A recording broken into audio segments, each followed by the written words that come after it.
we've talked about how romantic it is and how wonderful the wine life is, but even for a label like Castel, that everyone recognizes is the top. You know, it's arguably one of the best within Israel, that even a family-run winery with a reputation like Castel is faced with challenges on a daily basis. And daily basis, the challenge, yeah, within the winery and outside the winery, and you know, keeping our position in the market, and eventually, I think we are doing a very good job, but still, we have so many steps in the way in order to us being able to say one of the best, because you will say one of the best in, let's say, in Israel or in the kosher wines in the world.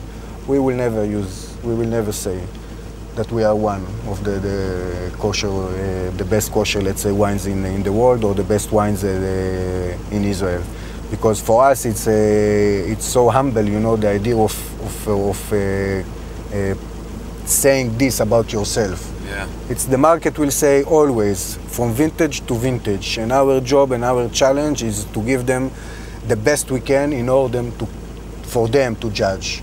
And as long as they are saying that we are the best, okay. It doesn't mean that next year we can... It's not your place to say you're the best. It's the guys who do your marketing, like us in the US. We gotta say that you're the best. Like Jay Boxbaum saying always, this is the Chateau Margaux of Israel, and I'm so embarrassed hearing him saying that, but I cannot arguing, you know, this is his position and his, you know, way of describing our winery. Well, it's a very nice compliment and very kind words, and we're getting a really incredible inside look into how challenging it is to really make the incredible product that you make on a regular basis. Even my car have a challenge going up the road. Yeah, we're getting whipped around as we're driving through this windy road, if you could even call it a road. And the facing, the idea of this valley is facing west. Yeah, is very important because of the time of, we have the sun coming up from in the east, going all the way like small, and then we have all day long. Yeah, we have the vineyards. exactly. Okay, let's have a drink in the winery, or let's have a taste. Let's have a taste of wine. Okay, great. Beautiful.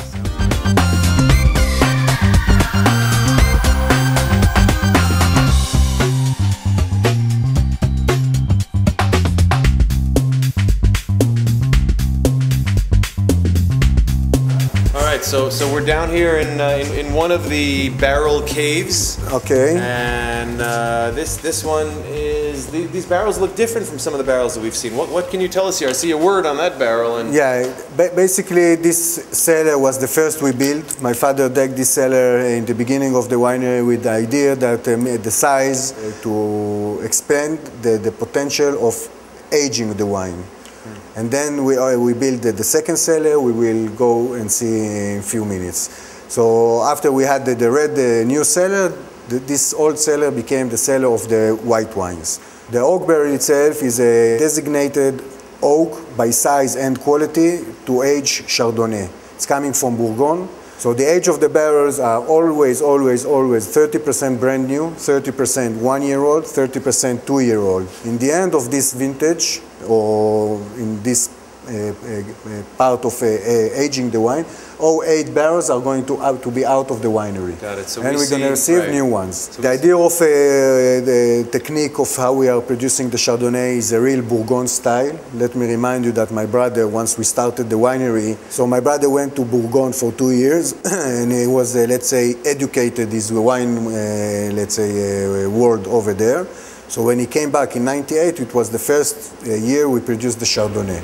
98 was the first year. So, yeah. So your brother Ariel went and trained in Burgundy. Yeah. So he's got a Burgundian background to his winemaking especially, skills, so that you can make special, so that you can make this Chardonnay. Exactly. And the idea of producing the Chardonnay is a real old world, laid back, let's say. We don't interfere with the wine so much. We don't take out in. We don't change. All we do is stir it gently in the process and topping it every 2 weeks, and that's it. So that's one of the things that takes place when they make Chardonnay and it ferments in the barrels, is they do some stirring the lees. So you have these rods, exactly. right? And you put the rod in. We have the rods in over here. They get a rod and they move the lees around, and people feel that it adds character and it adds flavor to the wines? So we have the old technique, the old one, which is going down in like that, and then stays in the barrel like that, exactly, and then you stir. And this is the new version, which just arrived from France with my father. We're gonna try it only in the next vintage.